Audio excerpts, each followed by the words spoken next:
the latest military news update.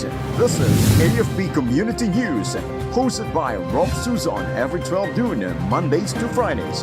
Only here on DWDD Armed Forces Radio. One AFP for a stronger Philippines. Philippine Air Force completes recovery of 6 fallen airmen in Agusan del Sur crash. Third ID intensifies disaster response operations in Visayas after Typhoon Tino. DA assures public Tino won't disrupt rice supply, but corn may suffer losses. COMELEC issues so-called order to government contractors that donated to 2022 candidates.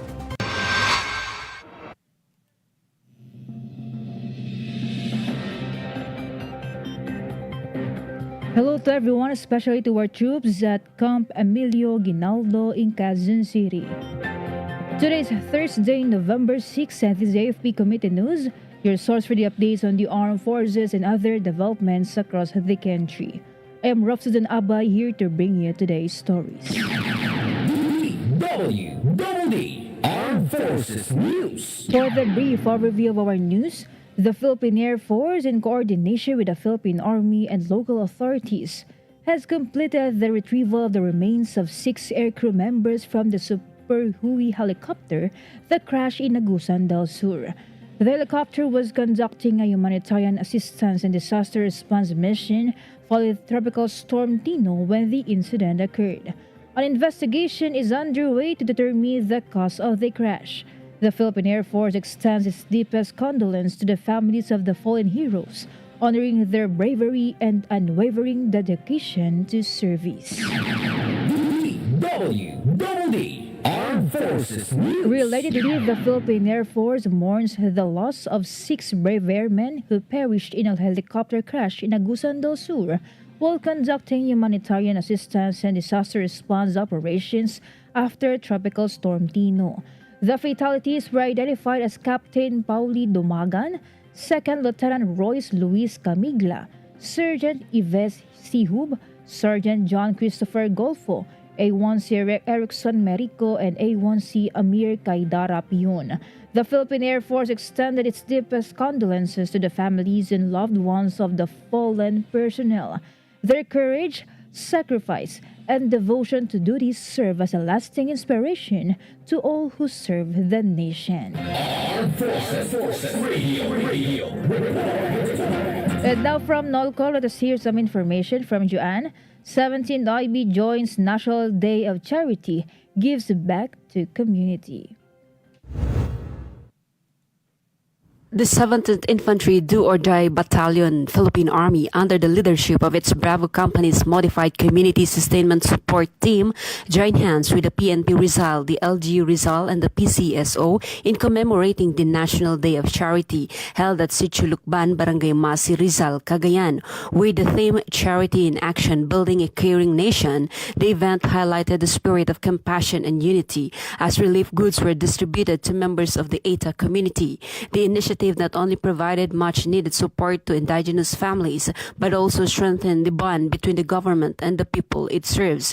Through this joint effort, the participating agencies sought to bring hope and a sense of belonging to the ETA families, emphasizing that humanitarian assistance plays a vital role in fostering peace and progress in far-flung communities. The 17th Infantry Battalion reaffirmed its commitment to building a stronger, more compassionate, and resilient community. This endeavor reflects the battalion's steadfast dedication to working alongside local partners and agencies in promoting social welfare and sustainable development throughout the province of Cagayan. This is Joanne Sagaok reporting for AFP Community News, one AFP for stronger Philippines. Thank you, Joanne from NOLCOM. DWDD Armed Forces News. The 3rd Infantry Division has intensified its humanitarian assistance and disaster response operations across western and central Visayas, including the Negros Island region, following the devastation of Typhoon Tino. Disaster response task units under 3rd ID have been deployed to conduct rescue missions, road clearing, and relief distributions in Iloilo, Antique, Aklan, Capiz, Negros Island, Bohol, and Cebu. Troops also assisted in hauling and relocating displaced families and conducting search and rescue operations in heavily affected areas. 3rd ID Commander Major General Michael Sampson assured that their division remains steadfast in supporting recovery efforts and standing with communities until full rehabilitation is achieved. DWDD Armed Forces News. Government forces achieved a major breakthrough in Panay with the arrest of top communist terrorist group leader in Barangay Buntatala, Haro, Iloilo City. The Joint Army Police operation was carried out by the 82nd and 61st Infantry Battalions under the 301st Infantry Brigade in coordination with the Police Intelligence Unit Iloilo and local informants. Gaspar Matoliano alias Mayok, who faced 7 warrants of arrest including 2 non-bailable charges for murder and rebellion, resisted arrest but was captured without collateral damage. Army officials hailed the arrest as a decisive blow to the city in Panay and urged the remaining rebels to surrender and embrace peace through government reintegration programs. Armed Forces Radio. For a more report on the ground, let us hear the report of Kath about Philippine Air Force Black Hawk makes emergency landing in southern Leyte. Yes, Rofh, good noon. A Philippine Air Force S-70I Black Hawk helicopter made an emergency landing in St. Bernard, southern Leyte yesterday after experiencing fluctuating temperatures, reading on one of its engines during rapid damage assessment, and need analysis operations for Typhoon Tino. The PAF confirmed that all crew members and passengers were safe and were promptly assisted by local authorities. According to the Air Force, the twin-engine Black Hawk is capable of safety landing with one operational engine, and the crew executed standard emergency procedures effectively. A maintenance and investigation team has been deployed to assess the aircraft's conditions and determine necessary repairs. This is Kat reporting for AFP Community News. One AFP for a stronger Philippines. Thank you, Kath. DWDD Armed Forces News. The Armed Forces of the Philippines will conduct military drills on Pag-asa Island in the West Philippine Sea as part of the 11-day Dagat Langit Lupa joint exercises. AFP Chief of Staff General Romeo Browner Jr. announced that the exercise, called Constructive Naval Surface Fire Support, will involve around 2,000 personnel from the Army, Navy, and Air Force, focusing on interoperability and defense readiness under the Comprehensive Archipelagic Defense concept.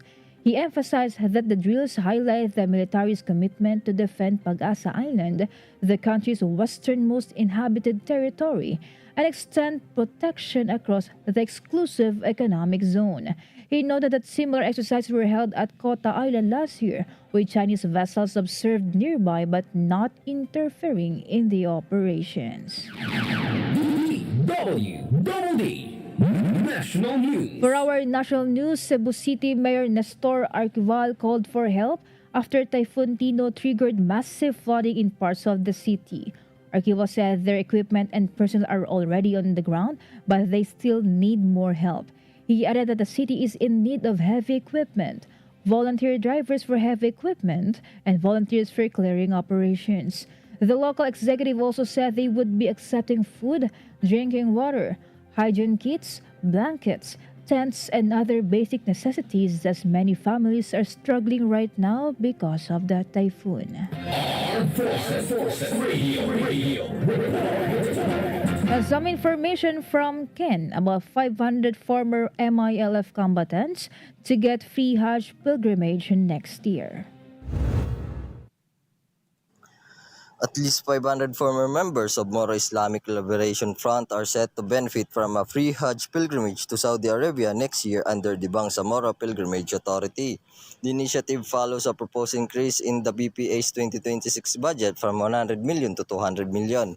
As submitted by Chief Minister Abdul Rofh Makakuwa to a Bangsamoro Transition Authority Parliament. This year, 150 former MILF combatants already availed of free Hajj trip under the same program. Makakuwa said the effort aims to help transform former combatants into peaceful, productive citizens and advance BRMM's moral governance vision. This is Ken reporting for AFP Community News, 1AFP for Stronger Philippines. Thank you, Ken. DWDD National News. Agriculture Secretary Francisco Chu Laurel Jr. said the ongoing onslaught of Typhoon Tino over the Visayas and parts of Mindanao would not disrupt the country's rice supply. However, Chu Laurel warned that corn production may suffer significant losses. The DA Secretary explained that they are not too worried about rice since the harvest is almost complete in major producing provinces and most of the affected regions are not major producing areas. But there may be an issue with corn because about 33,000 hectares of corn fields were affected by Tino. The DA had said he has ordered all regional field offices to conduct rapid damage assessments and prepare for a potentially stronger typhoon that could hit northern Luzon over the weekend. DWDD National News. The Anti-Money Laundering Council expanded its crackdown on assets allegedly tied to the misuse of public funds in the controversial flood control projects. The AMLC has secured its 7th freeze order from the Court of Appeals.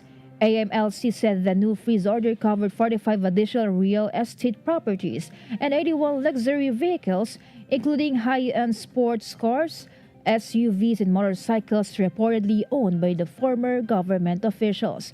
The latest order adds to the growing list of assets frozen under the agency's ongoing investigation into the alleged diversion of infrastructure funds. Armed Forces Radio. And on the other line, let's hear more from Mike regarding former rebels turned entrepreneurs who launched poultry and livestock project in Surigao del Sur. Former rebels under the 36th Infantry Battalion showcased their transformation through the launch of a poultry livestock project in Barangay Puyat, Carmen, Surigao del Sur. The initiative, led by the Friend-Raised Empowered Valorian Women's Association and Valorian Returnees Organization, includes chickens, ducks, goats, turkeys, and native chicks as source of livelihood.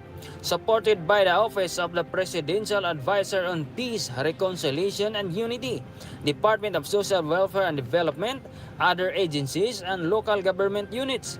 The project aims to empower former rebels to lead peaceful and productive lives. 36 IB Commanding Officer Lieutenant Colonel Joselito B. Ante Jr. said the project amplifies the whole of government approach, uniting agencies and communities in promoting lasting peace and development. This is Mike reporting for AFP Community News, 1AFP for a Stronger Philippines. Thank you so much, Mike. DWDD National News. For other national news, the Commission on Elections has issued show-cause orders against 27 government contractors that donated to the campaign of some of the candidates in the 2022 elections. COMELEC Chairperson George Erwin Garcia said the poll body released the SCOs last November 3, asking them to explain why they should not be charged with an election offense for supposedly violating Section 95 of the Omnibus Election Code. Garcia added that they will be summoned in the next 2 weeks. The contractors were also given 10 days after receipt to file their responses. DWDD National News. The lawyer of former Ako Bicol Party List Representative Zaldico said that while he wanted to come home to the country, he was scared because of the public's anger towards him. Attorney Rui Rondain also said that he did not see any benefit in allowing Ko to answer the invitation of the Senate Blue Ribbon Committee in its upcoming hearing on November 14. Rondain reiterated that he has not seen any verified complaint against Ko, even at the office of the Ombudsman. The lawyer said that he did not know where Ko was, as he noted that the allegations against Ko were not relevant to his defense. Armed Forces Radio. And more updates from Jimboy. JTG 7-2 recovers high-powered firearms from CTG in Bulacan. The Joint Task Force Group 7-2 recovered an M16A1 rifle from remnant of the communist terrorist group in Barangay Cabayunan, Doña Remedios Trinidad, Bulacan yesterday. The recovery was made possible through sustained operation by the 70th Infantry Battalion, supported by intelligence report and community cooperation. 7th Infantry Brigade Commander Brigadier General Eugenio Julio Osea Deport said the operation is part of ongoing effort to weaken the CTG's armed capability and sustain gain in peace and security across Central Luzon. He also committed the public support and reaffirmed the Army's commitment to the whole of the nation efforts for a peaceful and progressive Bulacan. This is Jimboy reporting for AFP Community News, 1 AFP for Stronger Philippines. Thank you, Jimboy. DWDD National News. The Independent Commission on Infrastructure disputed claims of prejudgment hurled by former lawmakers Zaldico. ICI Executive Director Brian Hosaka said that whenever they make their referrals, it is based on evidence gathering. He added that they are acting on the basis of their investigation, on the basis of testimonies, and based on the evidence given to them. Hosaka noted that comments or opinions being made regarding the validity of the referrals should be considered a defense of the involved individual, which should be looked into by the Ombudsman or other involved prosecuting body. DWDD National News. The Office of the President has approved a 41 million peso budget for 2025 and 172 open positions for the Independent Commission on Infrastructure. ICI Executive Director Attorney Brian Hosaka welcomed the approval and said that it was needed to effectively deliver their department's mandate. The provided budget will be used to cover ICI's operation expenses and capital outlay, including salaries for their personnel. Osaka said funding is very crucial for their efficiency and for them to be able to work and meet the operational requirements. At the same time, comply with what we have asked for under the Executive Order 94. Armed Forces Radio. Let us hear more updates from MJ about former CTG member surrenders in Nueva Ecija. A former member of the communist terrorist group voluntarily surrendered to authorities in Barangay Carmen, Zaragoza, Nueva Ecija. The surrender was facilitated by joint elements of the Nueva Ecija Police Provincial Office units led by the 1st Provincial Mobile Force Company. The former rebel, previously affiliated with the Pambansang Katipunan ng Magsasaka, turned over a 38 caliber revolver with ammunition and received rice and financial aid as part of government reintegration efforts. Authorities said the surrender highlights the success of ongoing peace initiatives encouraging former CTG members to return to a lawful and peaceful life. This is MJ reporting for AFP Community News, 1 AFP for a Stronger Philippines. Thank you, MJ. DWDD National News. Light Rail Manila Corporation, the private operator of the LRT-1, vowed to accelerate ongoing upgrades at the Baclaran station. This follows a surprise inspection by Acting Transportation Secretary Giovanni Lopez, who found the terminal in poor condition and gave the company until December 2025 to complete the repairs. LRMC said it appreciates the Acting Secretary's observations as vital inputs to the ongoing enhancement of the line and confirmed that the comprehensive upgrades at Baclaran Station have been actively underway as a priority component of their long-term plan to modernize the entire LRT-1 system. LRMC added that it continued to work closely with the Light Rail Transit Authority and the Department of Transportation to ensure that the system meets the highest standards of safety, convenience, and efficiency. DWDD National News. Finance Secretary Rofh ordered the Securities and Exchange Commission to tighten its crackdown on predatory lenders by imposing interest rate caps and stricter rules on loan and financing companies. Recto said that the SEC was finalizing a memorandum circular that would set ceilings on interest rates and other fees charged by lending and financing firms.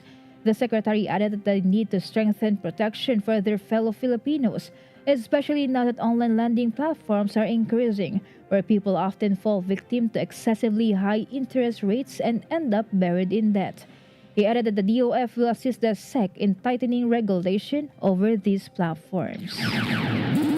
DWDD National News. Chief Justice Alexander Gesmundo has administered the oath of office to newly appointed Associate Justices of the Court of Appeals and the Sandigan Bayan. According to the Supreme Court, Gesmundo administered the oaths of the new CA Associate Justices Robert Victor Consunji Marcon and Snooki Maria Ana Barreno Sagayo, as well as Sandigan Bayan Associate Justices Hans Chester Chu Nocom and Fritz Brian Anthony Macasiar de los Santos at the SC Session Hall. They were appointed last September 23, 2025. DWDD Armed Forces News. As that concludes today's broadcast, and thank you for tuning in, especially to our audience on AFP Radio, the DWDD's Facebook page. Be sure to join and catch us again tomorrow for more stories and updates, same time and same station. Once again, this is Rofh Suzon-Abay for AFP Community News, one AFP for a stronger Philippines. Behold the latest military news update. This is AFP Community News, hosted by Rofh Suzon every 12 noon, Mondays to Fridays. Only here on DWDD Armed Forces Radio. One AFP for a stronger Philippines. Ito ang DWDD 1134 kHz AM. Balita, impormasyon at musika. Ito ang DWDD AFP Radio. Boses ng Kawal Pilipino. Kayo ay nakatutok sa DWDD AFP Radio. Kami po ay kasapi ng KBP, Kapisanan ng mga Broadcaster ng Pilipinas.